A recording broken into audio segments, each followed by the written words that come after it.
Hello, selamat pagi. Ya, apa kabar KC? Assalamualaikum. Waalaikumsalam. Ya, apa kabar Pak Raden? Ya, Pak Selamat Raden. balik ke Singapura ya. Terima kasih Pak Raden, Ya, silakan. dengan visa Usma. Ini Pak Raden nak cerita, ada satu kronik kes ya KC. Ya. Ya, sebenarnya KC, boleh dengar suara Pak Raden tak? Boleh, silakan. Ya, ini sebenarnya KC, ada satu kes macam Cik Kadi cakap betul, semangat perempuan selalu kenal. Pak Raden selalu handle semua sampai orang bergurau panggil Pak Raden ladies man. Sebenarnya ladies man apa? Ladies man dalam perubatan. Ini sebenarnya KC, ada satu perempuan, sebenarnya dia nak ada satu sihir KC. Banyak orang tak tahu, tapi ini Pak Raden cerita sihir seorang wanita KC, yang dia ni sebenarnya dia telah... Halo? Ya, silakan.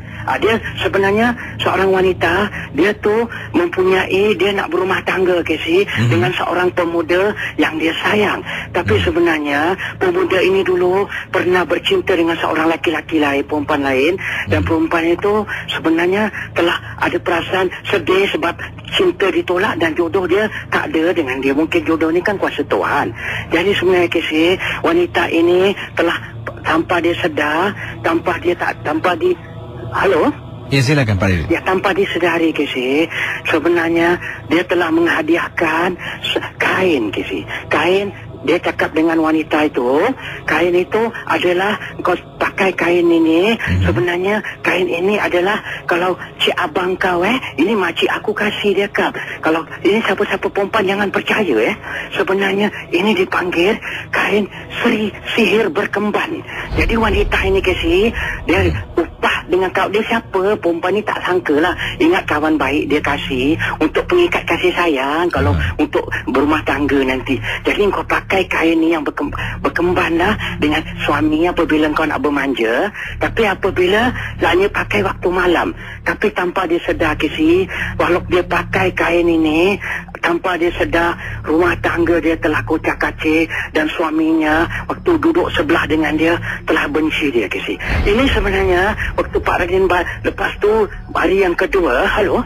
Ya, silakan. Dan lepas hari ketiga dia bergaduh dan dia tinggal dengan maknya sendiri sampai mak mertua maknya cakap, Pak Raden saya minta maaf. Kenapa Pak Raden pengantin jadi perang Dayak?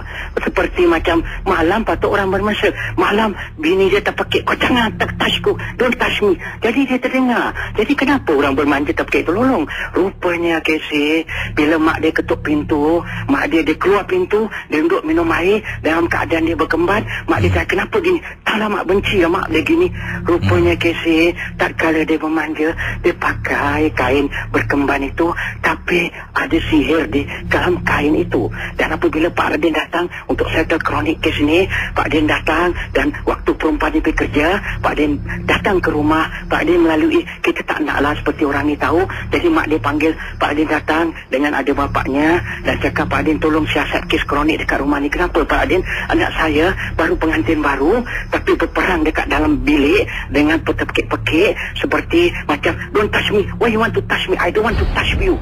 Habis itu dia begitu. Rupanya inilah dipanggil gara-gara mempercayai wanita, dia ambil hadiah kain berkemban untuk bermanja, nasihat atas perempuan tu, tapi kain itu telah disihirkan. Jadi Pak Raden tengok kain itu, Pak Raden cakap dia keluar mesti pakai berkemban gini. Pak Raden waktu mengamuk cuba Pak Raden cakap tengok kain itu.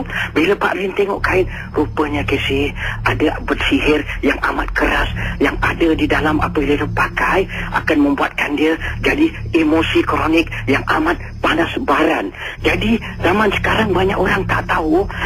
Jadi kalau sesiapa wanita pengantin baru atau anak-anak perempuan atau sesiapa, kalau orang hadiahkan nak berumpan kita pancing, kalau kau nak bermanja ke apa, kalau kita tak kenal, pakailah kain ni untuk penarik. Kalau orang suacik abang kau tengok malam berkemban, jangan percaya mungkin kadang-kadang di situ wujud sihir yang dinamakan sihir kain berkemban yang boleh membuatkan romantik jadi perang Dayak. Itu saja ya Assalamualaikum. Waalaikumsalam Pak Raden. Pak Raden tadi turun expo? Ya, tadi Pak Raden tak turun expo lah. Alamak. Sebab Pak Raden ni Pak Raden menghormati semua para pendengar. Tapi biarlah Pak Raden jadi misteri hidden, misteri kronik kes. Macam kronik kes Pak Raden cerita misteri jam 12. Assalamualaikum ya. Waalaikumsalam warahmatullahi taala wabarakatuh.